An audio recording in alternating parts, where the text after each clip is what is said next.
அவருக்கு பக்கத்தில் நடராஜ்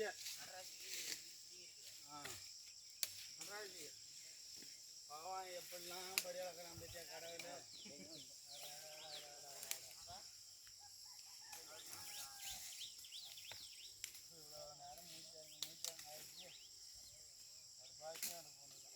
ரொம்ப நாளைக்கு அப்புறம் இன்றைக்கி தான் வேக்காட்டு கிழங்கு அடிச்சிருக்கான். இந்த வருஷத்துல இன்றைக்கி தான் ஃபஸ்ட்டு கடை இது. ஆமாம் ஆமாம், வேக்காட்டு கிழங்கு நல்லா சுத்தமான கடை கிடச்சிருக்கு. ஆமாங்க, பளிச்சுன்றது பாருங்க காட்டை. சுத்தமாக வச்சுருக்காங்க, பில்லு இல்லாத வச்சுருக்காங்க போதுங்க. நல்லா. மாமா கிழங்கா பிடுங்குறீங்க, பார்த்து பிடுங்க. பொறுமையாக கிழங்குலாம் இத்து விடாத பாருங்க. ஒரு கிழங்கு இத்துச்சு பாருங்க, அது அடையாளம் வச்சிங்களா? சொன்னால் தான் அடையாளம் வைப்பீங்கலாம், வைக்க மாட்டீங்க.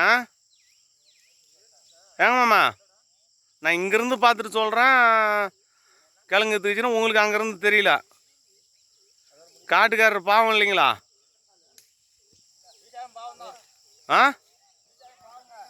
விவசாயி பாவமா? அப்போ கூலிக்காரன் அன்னாடம் கூலிக்காரன், ஆடமாயி பட்டினிக்காரன்.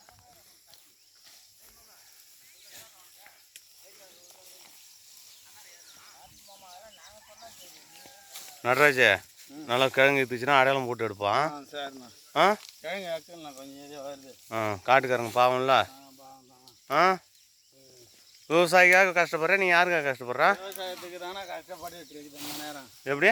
விவசாயத்துக்காக தான் கஷ்டப்படுது. அப்போ உனக்காகலாம் இல்லை. விவசாயி பாவம். விவசாயி பாவமா? இப்போ இது உங்களுக்கு உங்களுக்கு புடுங்க கூலி போக காட்டுக்காரருக்கு எவ்வளோ போவோம்? இந்த தவ ஆட்டுக்கு போடலாம், அந்த தவ தான் மிஞ்சம் அவருக்குல்ல.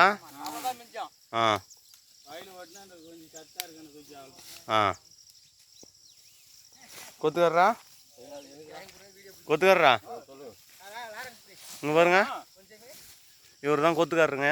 இந்த செட்டுக்கு கொத்துக்காரர் இவர் தான். அதனால கிழங்குலாம் இக்காமே பிடுங்க போகல, இவர் மட்டும்தான். அதுக்கு அடையாளம் போடுங்க, கையில் எடுத்துருவீங்களா? இன்றைக்கி தான் இந்த வருஷத்தில் இன்றைக்கி தான் சாப்பிட்ற கிழங்கு கிடச்சிருக்கா? எல்லாம் ஆளுக்கு ஒரு மூட்டை கட்டி பிடிங்களா? சின்னம்மா வீட்டுக்கு, மாமியா வீட்டுக்கு, மச்சிஞ்சி வீட்டுக்கு, கொயந்தியா வீட்டுக்கு, பக்கத்து வீட்டுக்கு, அக்கத்து வீட்டுக்கு, எல்லா வீட்டுக்கும் எடுத்துருங்க. விளைஞ்சதெல்லாம் கொடுத்துட்டு வேறுஞ்சாக்கு எடுத்துட்டு காட்டுக்காரன் வீட்டுக்கு போட்டோம்.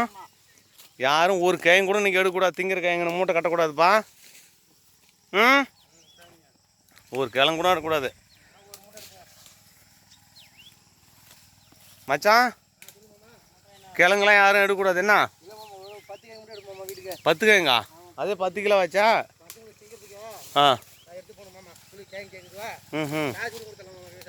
பாருங்க, காட்டில் பிடிங்க என்னென்ன பிரயோஜனம் ஒன்றுமே இல்லைங்க. விவசாயிக்கு நஷ்டம், கூலியார் நஷ்டம், அந்த மாதிரிலாம் விவசாயம் பண்ணால் எப்படிங்க?